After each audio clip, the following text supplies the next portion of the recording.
Assalamualaikum warahmatullahi wabarakatuh. Akkam jirtan hordoftootaf jaalatamtoota YouTube channel Billootuu. Anis nagaatti Rabbi faa galatu.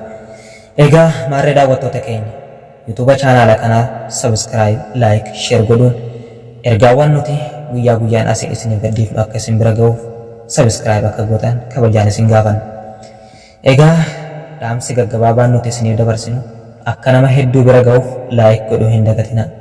Ergaa dubbiftanii yookaan ergaa dhaggeeffattanii waan irraa hubattan saahibboottan keessaniif obbolowwan keessaniif share godhuu hin dagatinaa. Maarree arras dhaamsa gabaabaa tokko qabadhee isiniif dhiyaadheen jira.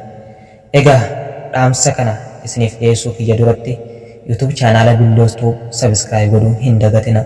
YouTube channel kanarratti walaloo, nashiidaa fi akkasuma dhaamsa toltuu gaggabaabaa waliin kan ilaalluta. Akkasumas arra dhaamsa gabaabaa tokko qabadhee isiniif dhiyaadheen jira.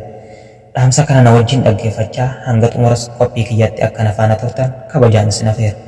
Maarree garuma dhaamsa kiyya arraaf qabaddeettan isin.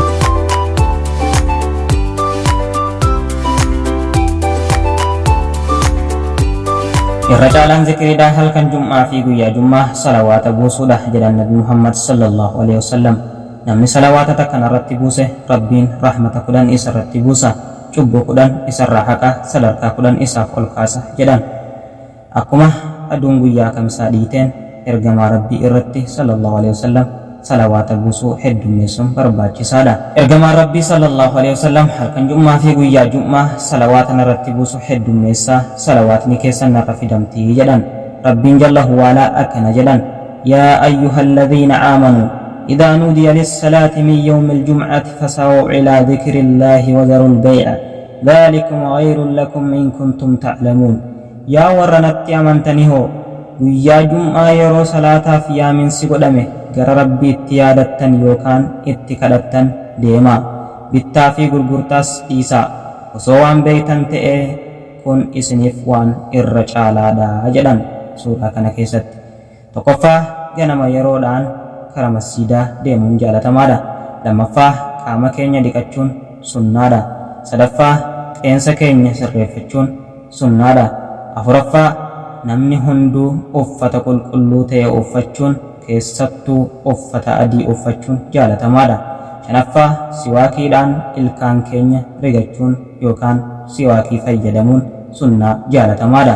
Jahaffaa waan urgaa yookaan foolii gaarii qabu dibachuun ni jaalatama.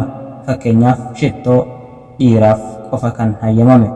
Torbaffaan namni guyyaa Jum'aa dursee masjiida seene akka nama gaala sadaqatetti isaaf lakkaa'ama. Saddeettaffaan du'aa'ii baay'isuun baay'ee barbaachisaadha. Saglaffaa azaanni lammaffaa ergaa bahee booda walirraa bituu fi gurguruunis dhorkaadha. Kurnaffaan suuratul Al-Kahfiin qara'uun baay'ee barbaachisaadha. Egaa tokkoffaa fi inni dhumaa salawaata nabiyyii aalamaa keenya nabiyyii Muhammad sallallahu alaihi wasallam irratti buusuu heddummeessuun baay'ee barbaachisaadha. Dhagahee nama itti fayyadamu Rabbiin nu haa taasisu. Egaa nama yeroo hunda gaarii fi hamtus isumatti maganfatu, nama bal'oo fi dhiphoo keessattis karaa nabiyyii gaarii Nabi Muhammad sallallahu alaihi wasallam hordofu nu haa taasisu. Egaan daawwattoota keenya jaalatamuuf kabajamoo, dhaamsi kun yoo isinitti tole laayik gochuun saahibboottan keessaniifis share gochuu hin dagatinaa isiniin jedha. Hanga qophii biraatii walitti deebinutti assalaamu alaikum warahmatullaahi wabarakatuh.